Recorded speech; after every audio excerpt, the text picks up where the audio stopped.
come out to Coparts today to film a very special Mercedes R107 SL, possibly the cheapest low mileage SL you'll find like this in the country. This car here is coming up for auction on Monday, so in 3 days time, and it is the latest or the last 300 SL that they made, 1989. For the people who don't know about the R107, this shape of car was the longest shape of any Mercedes, in fact I think any car apart from the Mercedes G-Wagon, and this is the last year that they made these SLs, the straight 6 300 SL. Now why is this car so special? Well, first of all, it has just 50,000 miles on the clock. It's a bit noisy here because there are trucks toing and froing. However, as you can see, this has been in an accident.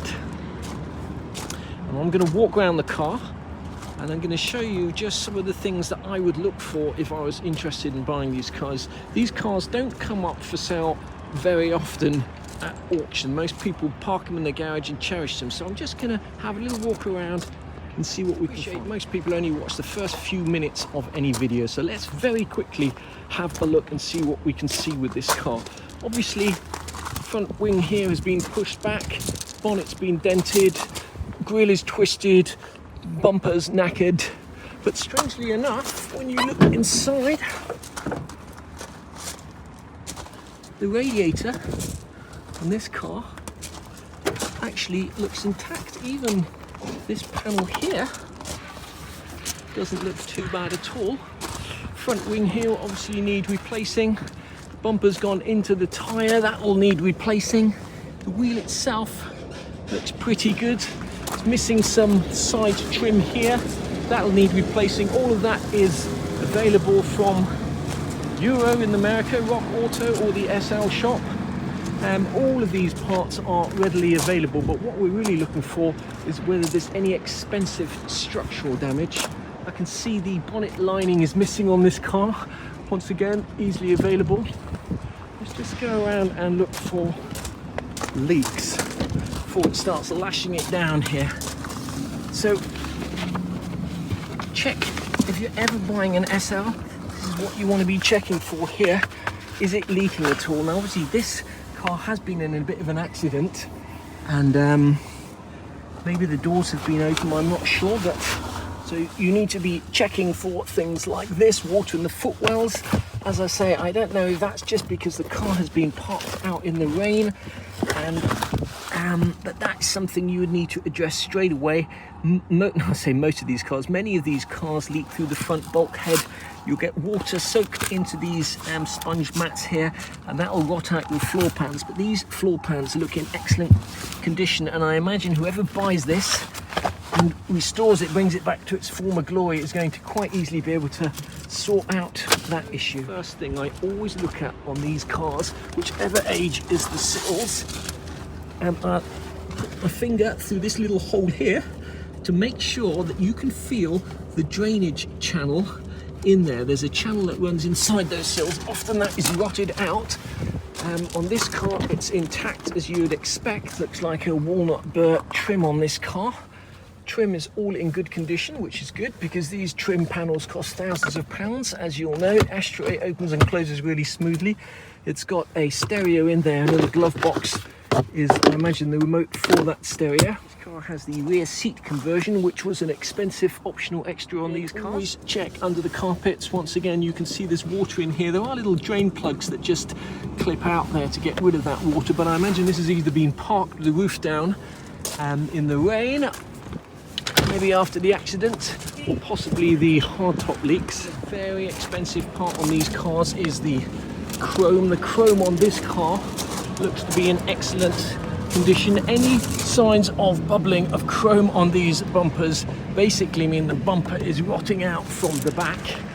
The arches on this car look amazing. I don't know if they're still original or if they've been welded, but there certainly doesn't seem to be any rust there. Let's have a look at the front ones.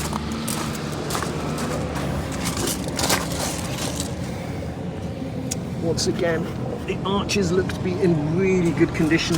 I think in 1986 they had much better rust proofing on these cars. Rust was always an issue on the early cars, but in '86 they massively improved the rust proofing. I'm not sure if these cars were galvanized. Some people say they were, some people say they weren't, but this is definitely the latest one and will have the best rust proofing possible. These later cars came with the front valance. That's this here, which you would need to replace, and also these grills here, which you can still get hold of, which you need to replace. Bear in mind that these parts are quite expensive, but they are readily available.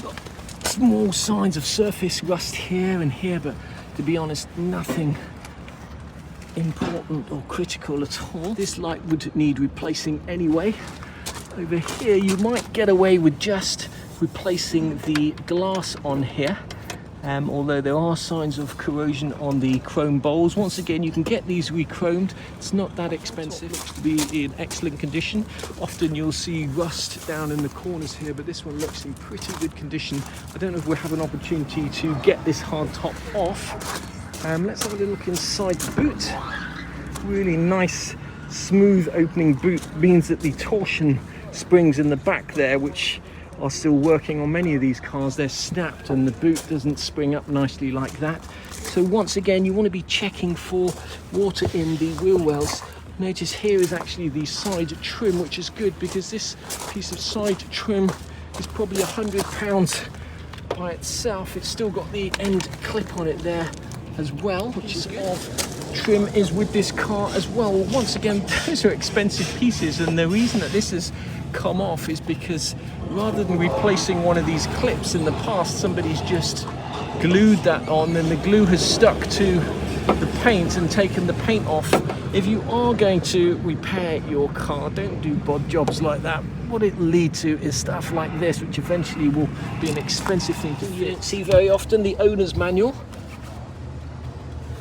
To film details of owners, etc., but what I can say is that that service or maintenance book looks to have a full Mercedes-Benz service history, which is extremely rare and extremely expensive, as anybody who's ever had their car serviced at Mercedes will know. See, they've got the original Mercedes first aid kit. Let's see if the tyre is still there. Yes, it is. It's got a brand new tyre on there by the looks of things. You can see a little bit of water ingress in there. You can see a little bit of rust here. It's not unusual for these cars to leak through the boot.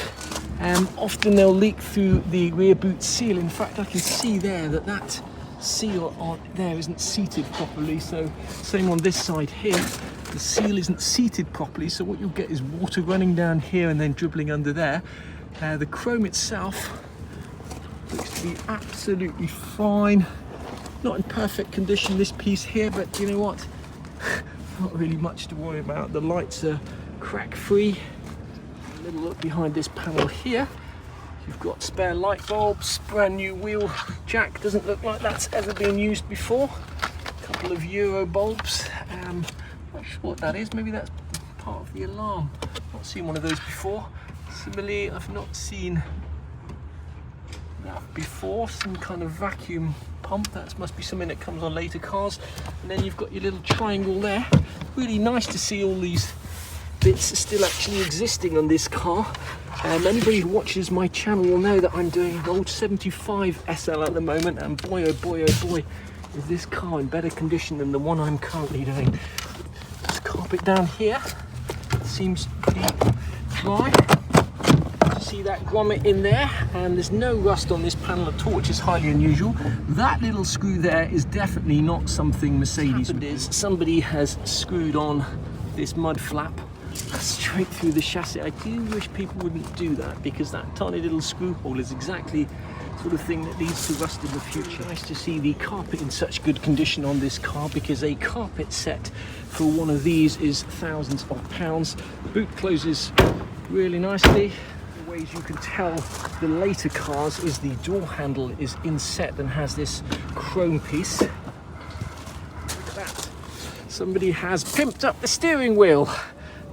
Not sure I like those steering wheels, much smaller than the original, but that walnut steering wheel would not be cheap. Just take a look on eBay and see how much one of those would cost to put on your... Well, on the driver's side, looks dry as a bone. Again, the carpets and the pedals look in excellent condition, bearing in mind that this car is 1989 car. You go, an original over mat. This will probably tidy up nicely, and once again, these mats here alone are pretty expensive. Not sure whether I'll be able to take this hard top off. It looks to be in excellent condition. The inside of it has just got some signs of either dirt or possibly a little bit of mold. I imagine if you gave that to a valeter, that would clean up pretty nicely.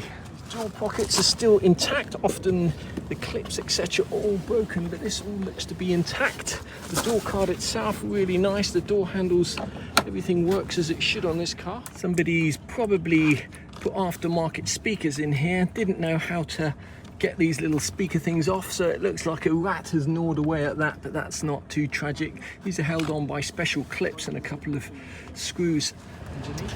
A little bit of surface rust on here, but to be honest, you could just take that off and repaint it. 5-minute job. The engine on this car is a straight 6. They did the V8s and the 500 SL were V8s, but this is the straight 6, and many people think that this is the most desirable engine to have, simply because it's a low maintenance engine, very smooth. You're not going to break any world speed records, but to be perfectly honest, one of the most reliable engines that Mercedes ever did. Look at the state of the oil on this car. Look at that. Looks like it's just had an oil change. That's the engine oil here. Back here, I believe, is the transmission oil. Never taken one of those off. I'm not going to try now. This battery is completely dead at 0. I've got a spare battery in my car, so we may actually hook up a battery and see what happens when we turn the key on this car. Imagine the hazard lights were left on, or the lights were left on. While we're in here, just have a little look here. This panel here is often broken. We might have a go at lifting that up and have a look at the front bulkhead, see what sort of state that is in. What often happens on these cars is the front drain holes get blocked up, and you end up getting water pooling like that there. So if you have got an SL, definitely worth checking that you haven't got blocked up drain holes there or there. These guys at Copart are frantically busy, and I really appreciate them letting us come to look at this car, because you're not usually allowed to come and inspect cars. You have to book a virtual appointment. Battery out. That was a battle and a half. Seeing the first signs of rust in this battery tray here. You can actually still get these battery trays, but quite easy just to strip that down and repaint it. It is the moment of truth. I'm either going to get a big electric shock when I put that negative terminal on, or there'll be a big spark. And there's a little spark. Let's just see what happens if we turn the key on this car. This key fob actually has a dice on it. Maybe we should roll that dice first to see what happens. These keys here, there's only one key with the car, but you can actually get keys from Mercedes by giving them your VIN number. So are we ready? Let's see what happens when we turn the key on this car. Steering lock came off. Look at that. All the lights are on. Stereo's on. Checked all the fluids. Let's just check the engine. There's no obvious reason why this car shouldn't start. The fan isn't crushed into the radiator in any way. All the belts are there. Let's turn the key, see what happens. Now you ready? Some park.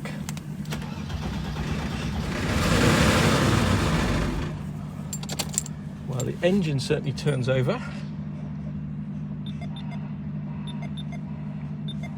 Something's beeping at me. Let's try that again.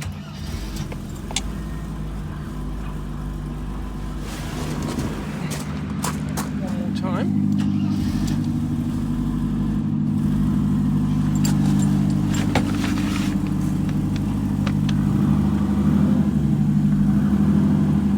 That engine sounds really smooth, even over the sound of trucks and lorries in the background. Let's see if that engine holds on. I'm not sure what these lights are. That's obviously the handbrake light. And that engine runs as smoothly as any SL engine I've ever heard. You see air filter just needs to be connected. So a car that's been sitting for a while, there's barely any smoke at all. I imagine that all this car needs is just to be driven. And this is a beautiful car. There's a slight rattling from the engine just where the plastic parts are a little bit loose. We're going to turn this off now. So the other things to look for if you're going to buy a car is to see or make sure that everything's working as it should. For example, things like the fan blowers. Whoops. The fan blowers, they're working a little bit noisy, probably haven't been used for a while. And that just needs a little bit of oil on the bearings. What about things like hazard lights? Let's have a little look. Look at that. We've even got the hazard blinkers still working on this car. Obviously, you'll need to replace all of those lights, but it's a good sign that all the electrics are working. Next up, let's test the electric windows. Working really smoothly. Let's try the driver's side. Windscreen wipers. Probably do with replacing the windscreen wiper blades, but they seem to work. Looks like this car's got cruise control, and obviously the later cars all had ABS.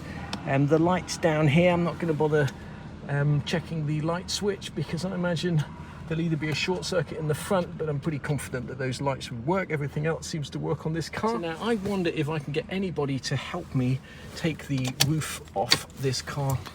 We can have a look, see what's underneath it. Even comes with a Mercedes keyring. Handbrake feels nice and firm on this car. The later cars had, automatic cars had handbrakes like this. You also had the foot brake on some of the cars as well. I think that's on the manual cars. This seat does not want to slide forwards or backwards, but once again, that's a relatively simple fix. You can see here's a missing piece of chrome, but often seek and thou shalt find. That piece of chrome just clips on there like that. See if I can persuade one of these strong Copart employees here to help me lift the hard top off. It's always a good condition to have a look at the underside of the hard top. They're very prone to rust, and also to get an idea of what the soft top is like, because replacing the soft top on one of these is of course thousands of pounds. One of the burly workers did actually try and get this roof off with me, but in actual fact the hook at the back is caught. There's a little hook that goes in and out that releases this, and sometimes those cables either get stretched or they snap. And that one wasn't coming out, so I didn't want to risk damaging the car. In terms of bodywork and paint, this is just my opinion. I'm not a great expert on these matters, but you're going to need a new bonnet painted, 2 front wings. You're going to need some touch-up work on the doors where the wings have been pushed into the doors, especially on this side here. But, you know, that's not a tragedy. It's difficult to tell without taking the wings off whether there's structural damage to this car. There doesn't look to be at first glance, but with structural damage it's very difficult to tell. It's more likely just that the wings are slightly buckled and have been pushed back. So let's just take a final walk around this beautiful car. I reckon if you took the 2 front wings off, put the spare tyre on, took that bumper off, it's only 4 bolts holding it on, you'd be able to drive this car. I don't know that, but that's what I reckon. Whoever ends up buying that car, depending on what price they pay, is going to potentially get the bargain of a lifetime. I could be wrong, but the damage does not look extensive on that car. That looks to be a very well maintained car. I think I'm right in saying full Mercedes-Benz service history. If you go to one of the car apps and you look at all the MOTs, I can't see that this car has ever failed an MOT. It's got new tyres on it. The spare tyre looks like it's never been used. So this auction ends on Monday. I'm just going to go back to the office now and just run through what you'll need if you want to bid on a car, well, this car, and also what it would cost. But I hope you've had an idea of the sort of things to look for that I would look for if I was looking at one of these beautiful SLs. As I mentioned, this car is coming up for auction on Monday with these guys here, Copart. It's currently located in Bristol. If you don't have an account with Copart and you intend or you'd like to bid, there's a £100 joining fee, a £40 plus VAT lot retrieval fee, i.e. the cost for getting out of the car park to you in the front car park. Online bid costs £99 plus VAT, and you're going to pay a percentage of the final value. Let's just assume this car sells for somewhere between 10 and 15,000. It could be a lot more than that. It could be less. At the moment, it's 7,200 with the reserve not met. I don't know what the reserve is, but let's just say for 1 minute you bid on this car and you want it for £10,000. You would end up paying an additional £839 plus VAT, or an additional £1,000, £1,006. If it sold for £15,000, you'd pay an additional £1,138 plus VAT, or £1,366. So just do bear in mind, if you do want to bid on this car, you're interested, there are some additional costs. Approximately about 10% of what you bid, you will pay in addition to that. Before you bid, or before I ever bought a car, there's two things I would do. Is I'd check out what people are selling their cars for on eBay, and then I would go over to the SL shop and see what a pristine car is going to cost me. So we're in eBay at the moment, and let's just look at this car here, 26,950. It's a 1988 car, 300 SL. Very similar, well, very similar, but for one thing.